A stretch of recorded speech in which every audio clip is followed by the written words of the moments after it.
नमस्कार। आज मैं कक्षा 9 विषय हिंदी गद्य खंड पाठ 7 मेरे बचपन के दिन, इसकी लेखिका है महादेवी वर्मा। तो वर्मा जी के बारे में बता दें, ये छायावादी कविता की रचनाकारों में से है। इनका जन्म सन 1907 में उत्तर प्रदेश के फर्रुखाबाद शहर में हुआ था। इनकी शिक्षा दीक्षा प्रयाग में हुई। प्रयाग महिला विद्यापीठ में प्राचार्य पद पर लंबे समय तक कार्य करते हुए महादेवी जी ने लड़कियों की शिक्षा के लिए काफी प्रयत्न किए, क्योंकि उस समय लड़कियों की शिक्षा वर्जित थी।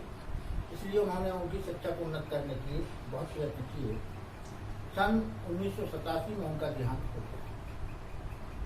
तो महादेवी वर्मा की साहित्य साधना के पार्श्व में एक तरफ आज़ादी के आंदोलन की प्रेरणा है, तो दूसरी तरफ भारतीय समाज में स्त्री जीवन की वास्तविक स्थिति का बोध हुई। अर्थात उस समय समाज में स्त्रियों को पर्दा प्रथा थी, वो अशिक्षित रहती थी। इसके लिए उन्होंने ध्यान दिया और स्त्री शिक्षा के बारे में विशेष कार्य किया। हिंदी के गद्य साहित्य में संस्मरण एवं रेखा चित्र को शिखर तक पहुँचाने का कार्य महादेवी वर्मा जी को। उनके संस्मरण और रेखा चित्रों में उस समय के शोषित पीड़ित समाज के कमजोर वर्गों का वर्णन किया गया है। तो महादेव की भाषा शैली सरल और स्पष्ट तथा शब्द चयन प्रभावपूर्ण। अब वो अपने बचपन के दिन के बारे में बता रहे हैं कि उनका जीवन कैसे प्रारंभ हुआ, क्योंकि लेखक थी तो वो अपने बचपन के बारे में लिखती थी। मेरे बचपन के दिन में महादेवी जी ने अपने बचपन के उन दिनों की स्मृतियों के सहारे लिखा है जब वे विद्यालय में पढ़ते थे। अर्थात जब वो विद्यालय में शिक्षा प्राप्त कर रही थी, उन्हीं दिनों का वर्णन इस पाठ में है। इस अंश में लड़कियों के प्रति सामाजिक रवैये, विद्यालय की सहपाठियों, छात्रावास के जीवन और स्वतंत्रता आंदोलन के प्रसंगों का बहुत ही सजीव वर्णन। तो बचपन की स्मृतियों में एक विचित्र सा आकर्षण होता है। कभी कभी लगता है जैसे सपने में सब देखा होगा, परिस्थितियां बहुत बदल जाती हैं। तो महादेवी जी कहती हैं कि अपने परिवार में कई पीढ़ियों के बाद मैं उत्पन्न हुई। मेरे परिवार में प्राय 200 वर्ष तक कोई लड़की थी ही नहीं। अर्थात इसके पहले उनकी कोई पुत्री पैदा नहीं हुई। सुना है उसके पहले लड़कियों को पैदा होते ही परम धाम भेजती, यानी को प्रथा फैली हुई थी कि लड़कियों को पैदा होते ही मार दिया जाता था। इस प्रथा को उन्होंने समाप्त किया। फिर मेरे बाबा ने बहुत दुर्गा पूजा की। हमारी कुल देवी दुर्गा थी।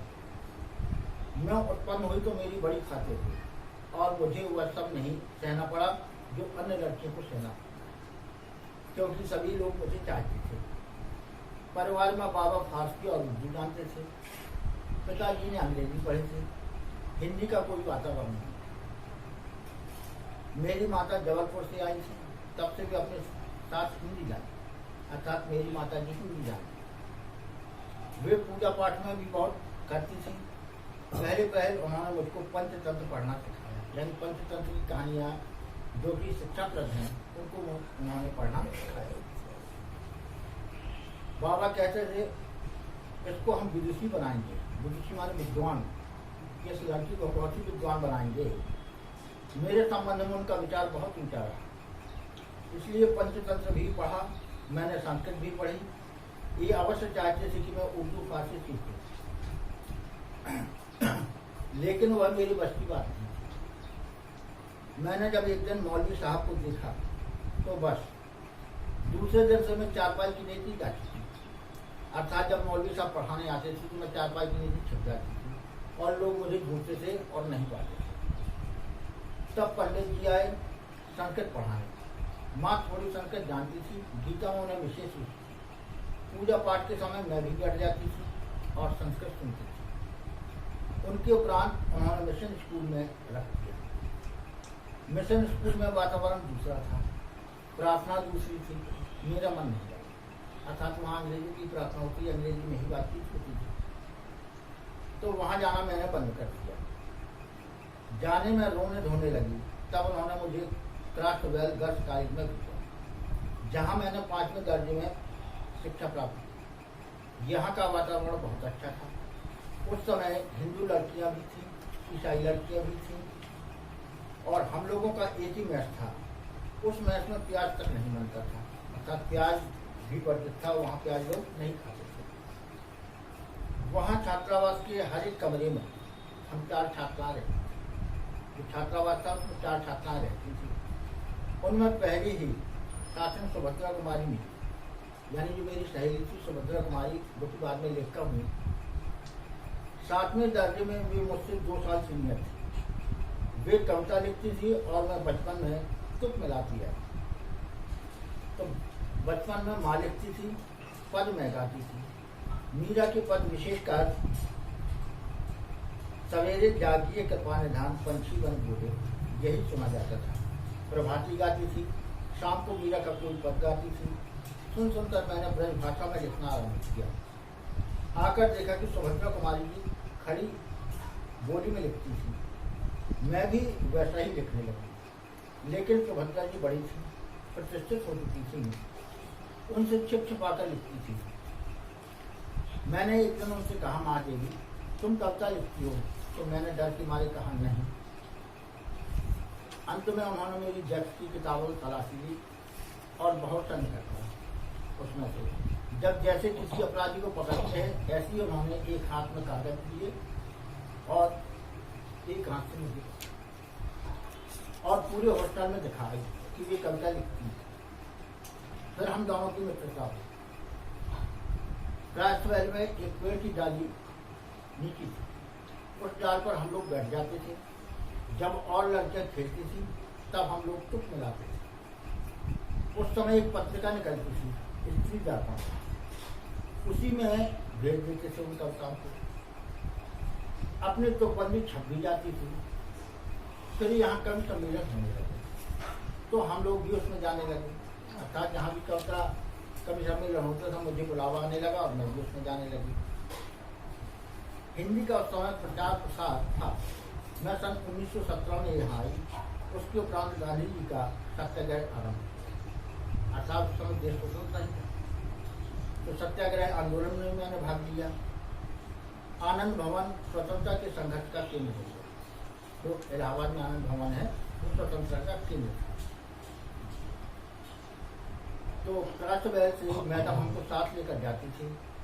हम कविता सुनाते थे। कभी हरिऔध जी अध्यक्ष होते थे, कभी श्रीधर पाठक, कभी रत्नाकर जी होते थे, कभी कोई और होता था। कब हमारा नाम पुकारा जाए बेचैन से सुनते थे। मुझको प्रायः प्रथम पुरस्कार मिलता था। 100 से कम पदक नहीं मिले थे। अर्थात जब मैं वहाँ कविता करती मुझे इतने पुरस्कार मिले कि 100 से ज़्यादा थे। एक बार की घटना याद आती है कि एक कविता पर मुझे चांदी का एक कटोरा मिला, बड़ा सुंदर नक्काशी का। उस दिन सुभद्रा जी नहीं गई। सुभद्रा प्रायः नहीं जाती थी कवि सम्मेलन में। मैंने उनसे आकर कहा, देखो यह मिला है। सुभद्रा ने कहा, ठीक है, अब तुम एक दिन खीर बनाओ और मुझको इसी कटोरे में खिलाओ। उसी बीच आनंद भवन में बापू आए। हम लोग तब अपने जेब खर्च से हमेशा एक दो आने देश के लिए बचाते थे, और जब बापू आते थे तो अब पैसा उन्हें देते, अर्थात हम अपनी जेब खर्च में से जो कुछ बचाते थे उसी में से हम बापू को देते थे। तो उस दिन जब बापू के पास में गई तो अपना कटोरा भी लीची थे। मैंने निकालकर बापू को दिखाया। मैंने कहा, कविता सुनाने पास गई तो कटोरा भी लेती गई और वहीं पर ये मुझको कटोरा मिला। कहने लगी, अच्छा दिखा तो मुझको। मैंने कटोरा उनकी ओर बढ़ा दिया तो उसने हाथ में लेकर बोले, तू देती है इसे? अब मैं क्या कहती। मैंने दे दिया और लौटा। दुख यह हुआ कि कटोरा लेकर कहते हैं कविता क्या है, पर कविता सुनाने को उन्होंने नहीं कहा। लौटकर अब मैंने सुभद्रा जी से कहा कि कटोरा तो चला गया। सुभद्रा जी ने कहा, और जाओ दिखाने। फिर बोली,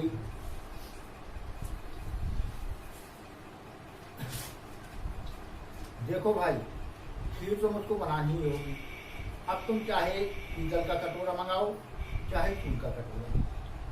तो फिर भी मुझे मन ही मन प्रसन्नता हो रही थी कि पुरस्कार में मिला अपना कटोरा मैंने बाप को दे दिया, अर्थात जो स्वतंत्रता के लिए लड़ रहे थे उन्हें मैंने अपना कटोरा समर्पित कर दिया।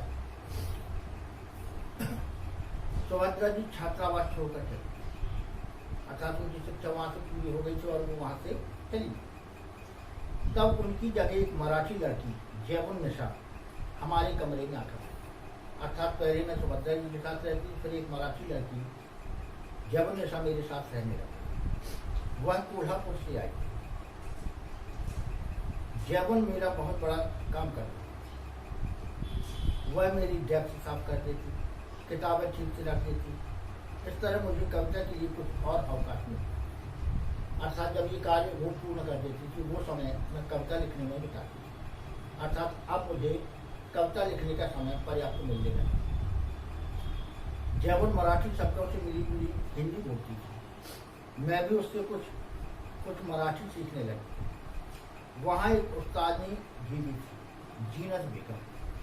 जयबुन इन इकड़े तिकड़े या लोकर जैसे मराठी शब्दों को मिलाकर कुछ कहे तो उस्तादनी जी से टोके बनाना रहा जाता, वाह जैसी कौवा मराठी बोलती।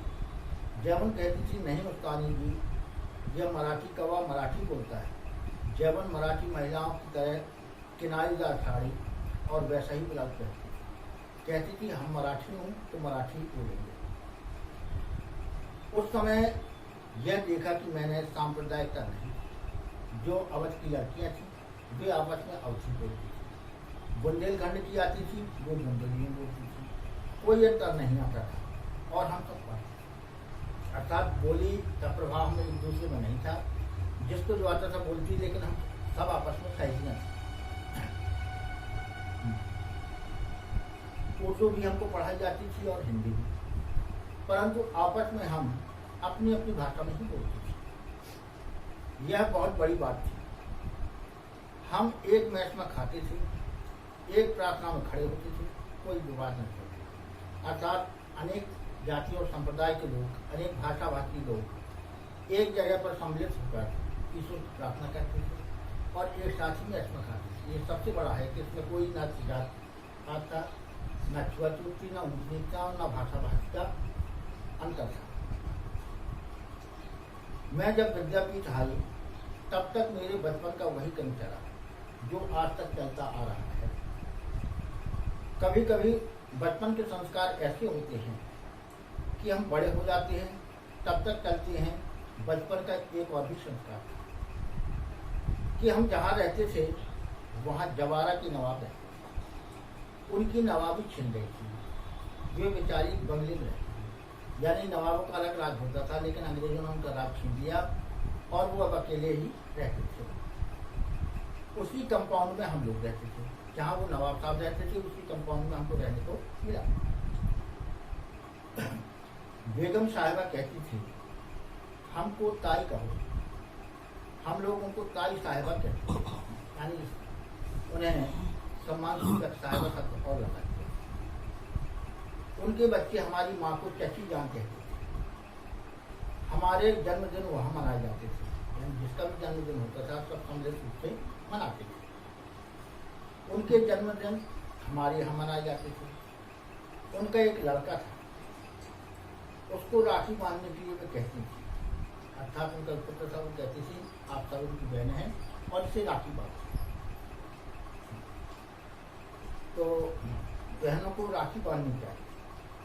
राखी के दिन सवेरे से ही उसको पानी में ही नहीं देती, कहती थी राखी के दिन बहनें राखी बांध जाए तब तक भाई तुम यहाँ मेरा हाथ रहना।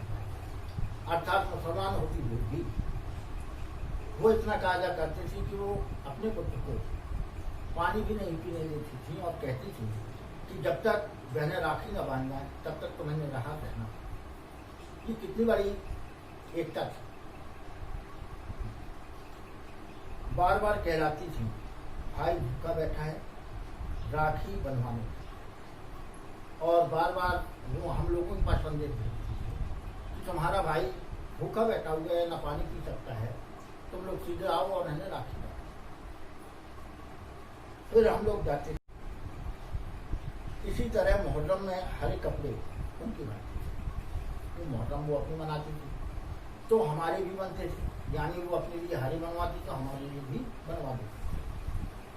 फिर एक हमारा छोटा भाई हुआ, वहाँ तो ताई साहिबा ने पिताजी से कहा, देवर साहब से कहो वो मेरा नैन ठीक करके रखे, मैं शाम को आऊँगी। वे कपड़े वपड़े लेकर आए, यानी बच्चे के लिए बहुत से उन्होंने कपड़े खरीदे, सुंदर सुंदर कपड़े लेकर और कहा मेरे पिताजी से कि मेरा नैन सुरक्षित रखना। माँ को वे दुल्हन कहकर पुकारते, तथा ताई जो हमारी थी वो हमारी माँ को दुल्हन कहकर पुकारती थी, ये दुल्हन यहाँ आओ, दुल्हन उधर जाओ। कहने लगी दुल्हन जिनके ताई चाची नहीं होती वो अपनी माँ के कपड़े पहनती, अर्थात जिनकी ताई चाची नहीं होती वो अपनी माँ के ही कपड़े पहनती, नहीं तो 6 महीने तक चाची ताई पहनाती है, अर्थात 6 महीने तक बच्चों को चाची और ताई ही कपड़े पहनाती हैं, माँ नहीं पहनाती। मैं इस बच्चे के लिए कपड़े लाई, अर्थात मैं इनकी चाची हूँ, इसलिए मैं इस बच्चे के लिए कपड़े लाई। यह बड़ा सुंदर है, मैं अपनी तरफ से इसका नाम मनमोहन। देखिए मुसलमान होती हुई उन्होंने अपना नाम कैसे हिंदू रखा, उसका मनमोहन। वही प्रोफेसर मनमोहन वर्मा आगे चलकर जम्मू यूनिवर्सिटी के वाइस चांसलर, अर्थात वही छोटा बालक मनमोहन आगे चलकर प्रोफेसर बना और मनमोहन वर्मा के नाम से जम्मू यूनिवर्सिटी के वाइस चांसलर काफी बड़ा पद होता है, तो उन्होंने ये प्राप्त किया। गोरखपुर यूनिवर्सिटी के भी हैं, इसके पश्चात वो जम्मू यूनिवर्सिटी को छोड़कर गोरखपुर यूनिवर्सिटी के भी वाइस चांसलर हैं। कहने का तात्पर्य यह है कि मेरे छोटे भाई का नाम वही चला जो ताई साहिबा ने रखा, अर्थात ताई साहिबा ने जो नाम बचपन में रख दिया था वही नाम चला। ये नहीं है कि चलो ये चाची जान ने रखा है इसको हम बदल दें, तो जो नाम उन्होंने प्रारंभ में रखा था वही नाम आगे तक चलता रहा। उनके यहाँ भी हिंदी चलती थी, उर्दू भी चलती थी, उनके यहाँ भी हिंदी भी बोली जाती थी और उर्दू भाषा भी बोली जाती थी। अपने घर में भी अवधी बोलते थे। वातावरण ऐसा था उस समय कि हम लोग बहुत निकट थे, अर्थात सभी लोग अपनी अपनी भाषा बोलते थे, लेकिन हम दोनों या हम सभी में गहरा स्नेह था, प्रेम था।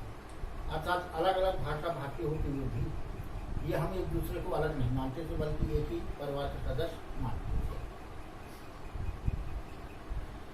आज की स्थिति देखकर लगता है जैसे वह सपना ही था, लेकिन आज समाज में जो जातिगत विरोधाभास फैला हुआ है उसको देखकर लगता है कि जो हम बचपन बिता चुके हैं वो एक सपने के समान है, कि जहाँ अनेक प्रकार के भाषा भाषी अनेक जात के लोग एक साथ रहकर भी उस कार्य को पूरा करते थे और सब मिलकर रहते थे और संपूर्ण मिलकर ही कार्य करते थे। आज वह सपना खो गया, लेकिन आज युग में जो मैं बचपन में मैंने सपना देखा था वो समाप्त हो चुका है। आजकल यहाँ भाषा भाषी, देशगत, जातिगत अनेकों बुराइयां पैदा हो गई थी, जिसके कारण ये सभी लोग एक साथ नहीं रह पाते। शायद वह सपना सत्य हो जाता तो भारत की कथा कुछ और।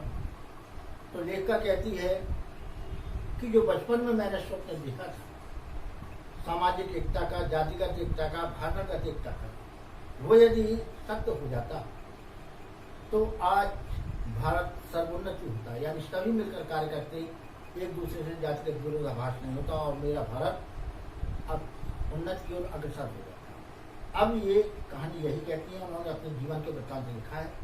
अब मैं अपनी वाणी को विराम देता हूँ। जय हिंद।